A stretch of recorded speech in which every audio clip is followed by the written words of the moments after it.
That's the number I want you to hold in your mind. Not a range, not an era. A single year. The year a quiet, bureaucratic directive began circulating through European ecclesiastical councils, requiring the standardization of funerary rites. I didn't know that directive existed when I started. I wasn't looking for it. I was researching something else entirely, an unrelated question about 19th-century civic architecture in the Baltic region, when I found the first photograph. It was in an estate auction catalog from a firm in Leipzig, lot 447, described only as ceremonial hall interior, photographer unknown, around the 1860s. The image showed a circular chamber, mourners arranged in concentric rings around a raised stone platform, an aperture in the domed ceiling admitting a single shaft of light directly onto the body.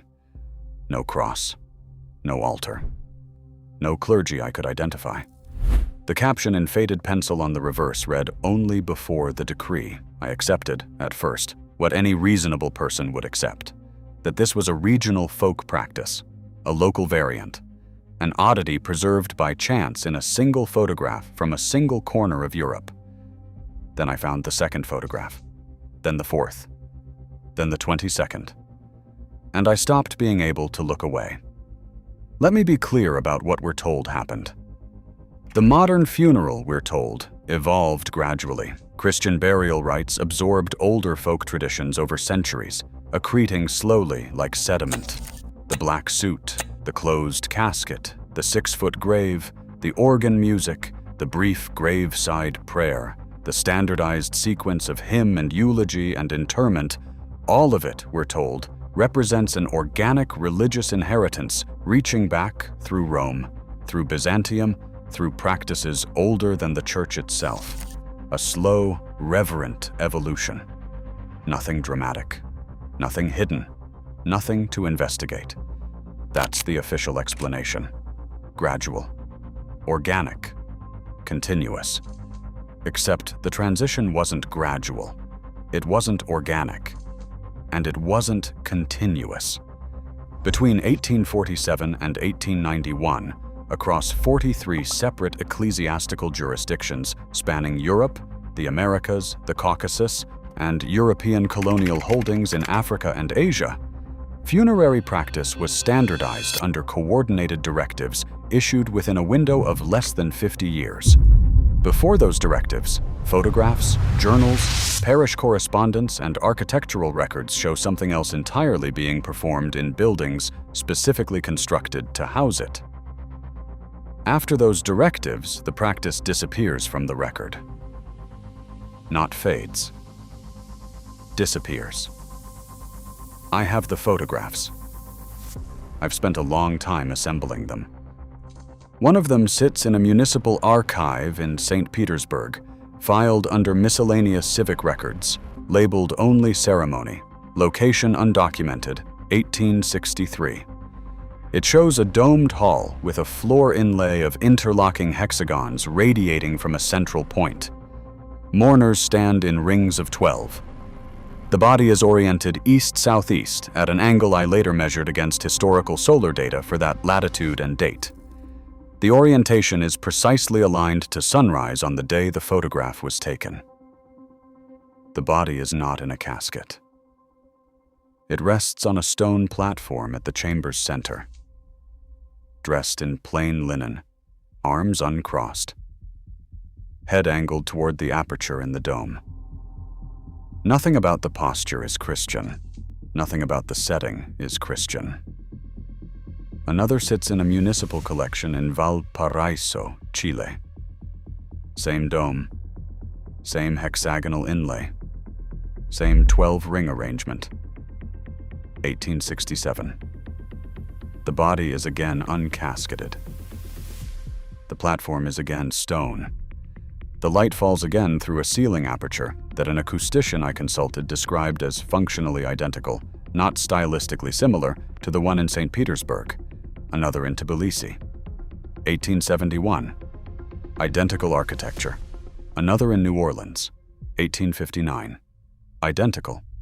Another in Alexandria, catalogued in a private collection that briefly opened to researchers in 2011 before closing again. 1864. Same hexagons, same rings, same solar aperture. Another in Manila, held in a Jesuit archive that no longer exists under the same name. 1872. Identical. Another in Odessa. 1858. Another in Trieste. 1862. Another in Goa. 1869. Another in Cape Town. 1874. In each case, the same features. In each case, pre-directive. In each case, no surviving record of who built the hall, who officiated the ceremony, or where the architectural plans originated. 6,000 miles between the furthest points. 5 continents represented. 10 photographs. The same ceremony. This is where the official narrative starts to narrow. Because parallel religious development, the explanation historians offer when they offer any explanation at all, does not produce hexagonal floor inlays at identical proportional measurements in cities with no recorded communication. It does not produce solar-aligned apertures cut to within 2 degrees of each other across 6 separate continents.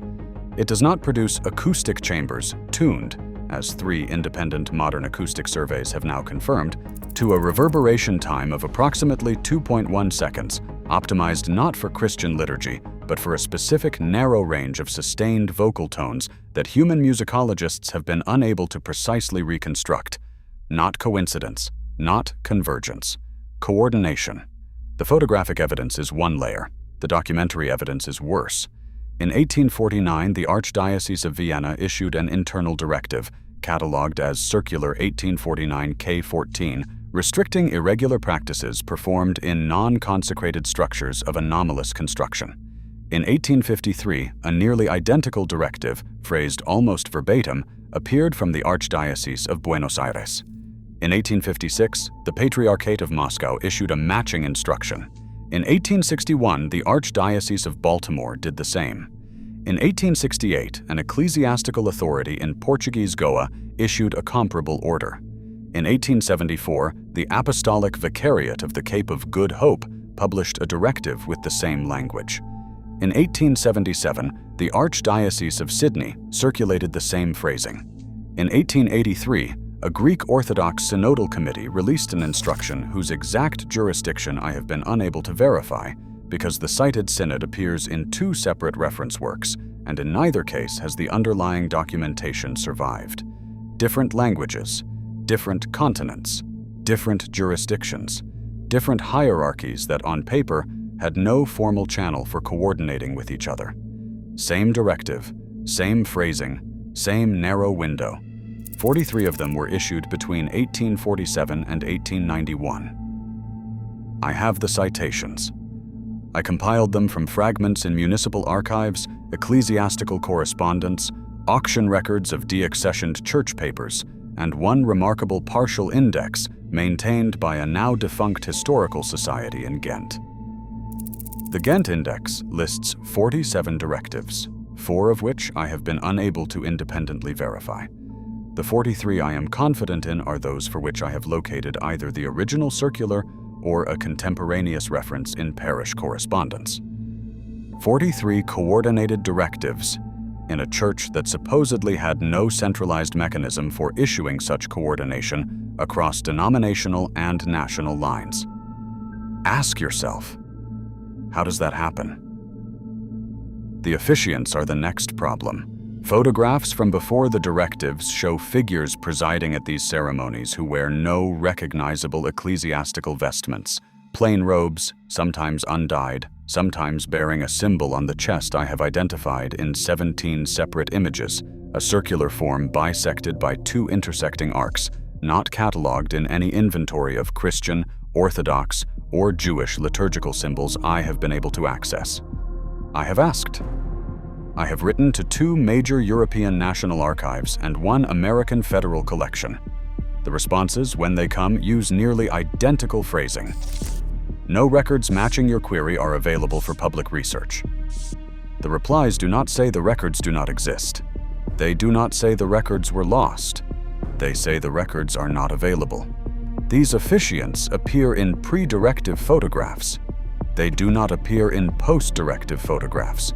They do not appear in any ordination register I have been able to locate. They do not appear in any diocesan record.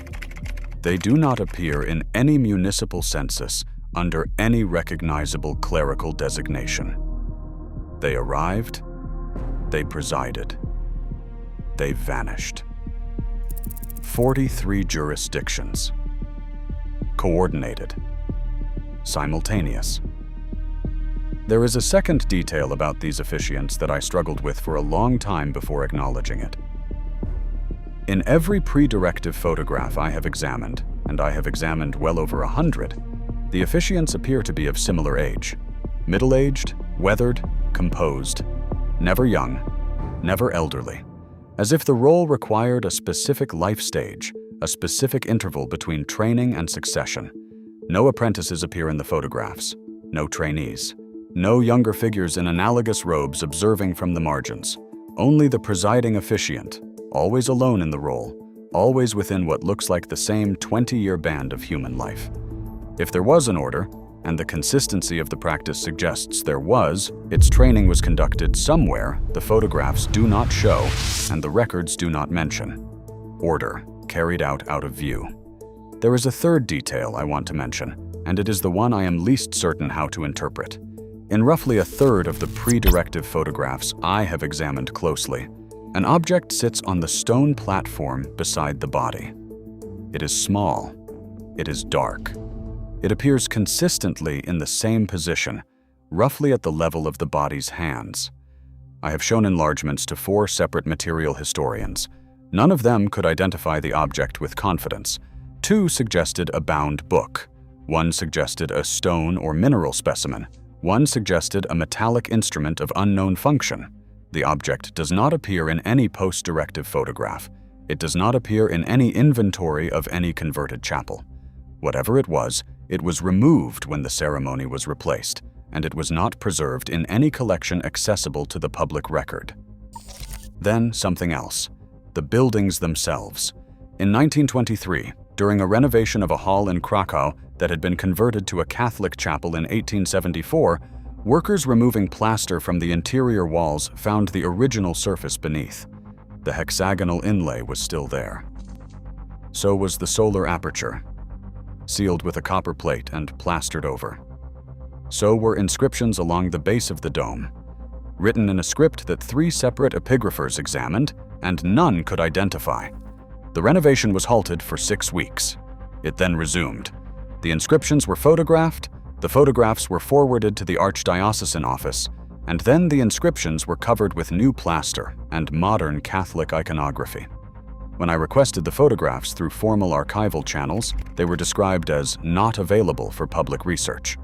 Krakow is not the only instance.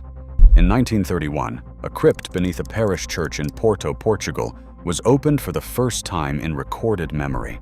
The parish record notes only that the crypt contained architectural features inconsistent with Christian burial practice, and that the opening was concluded without further documentation. No photographs survive. No measurements. No inventory. The crypt was resealed within a week, and to my knowledge, it has not been opened since. The parish priest at the time, Father Aurelio Sampaio, resigned his position within 18 months and took no further clerical assignment. His obituary in 1958 describes him as a retired schoolmaster.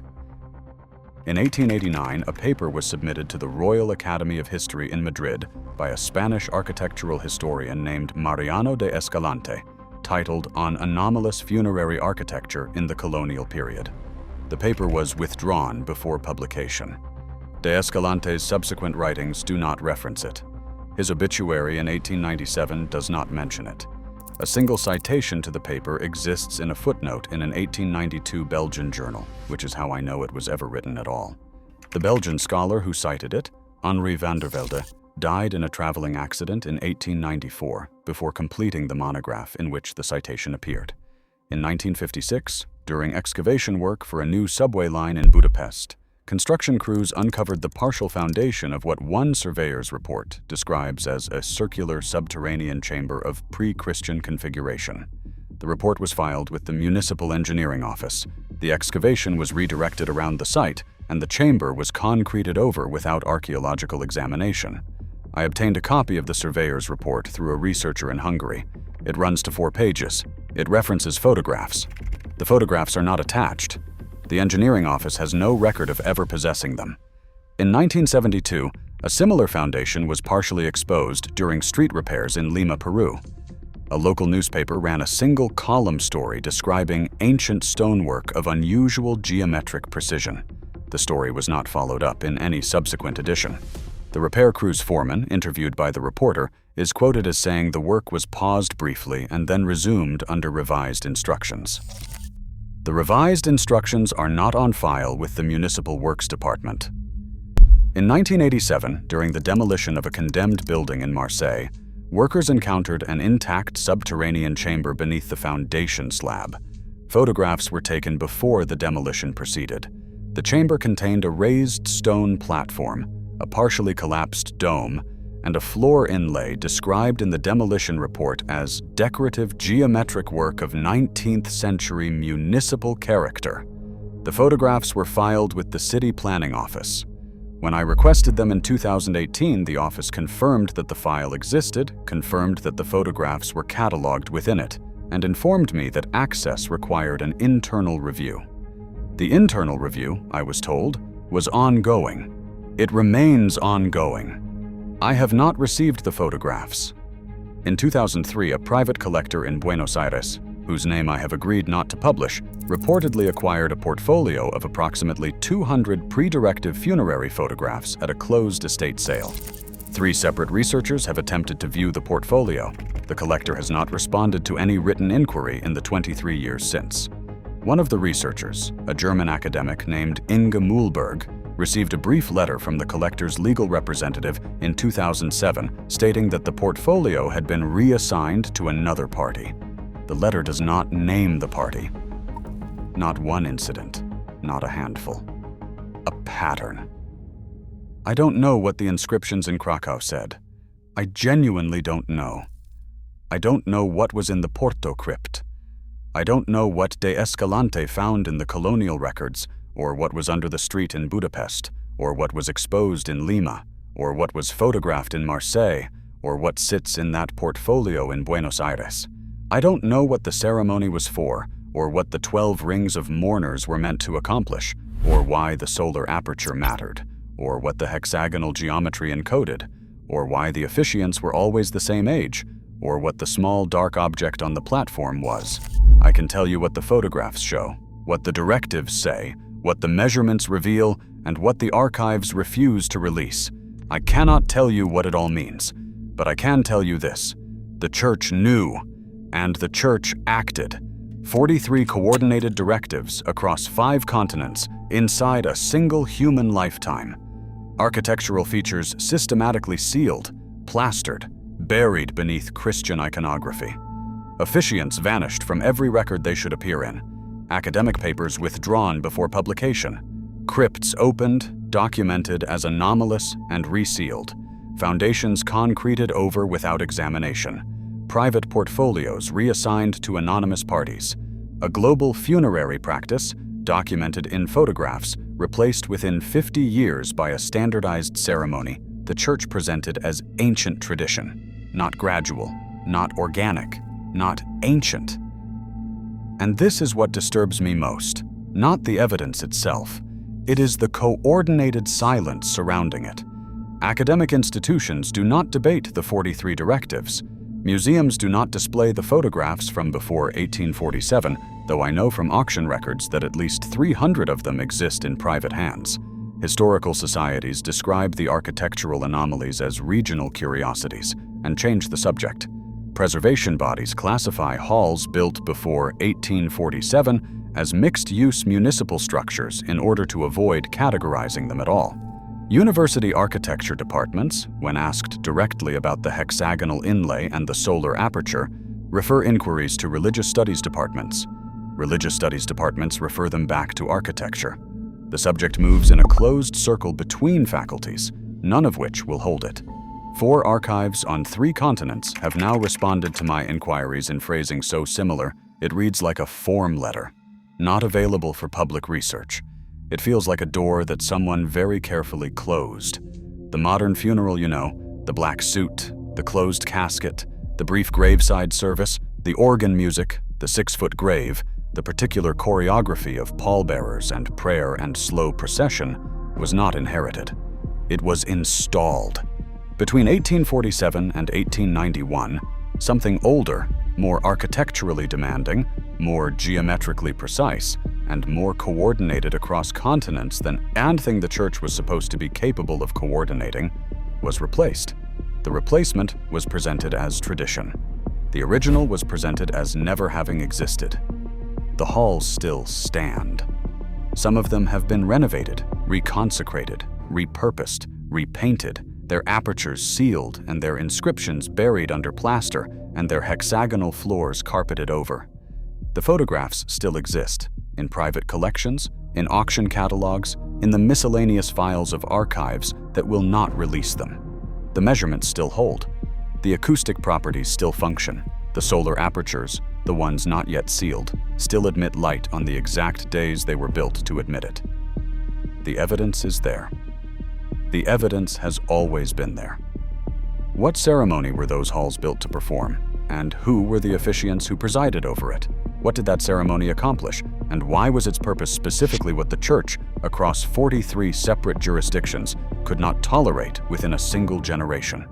And what else did we inherit as ancient tradition that was installed quietly within living memory of what it replaced?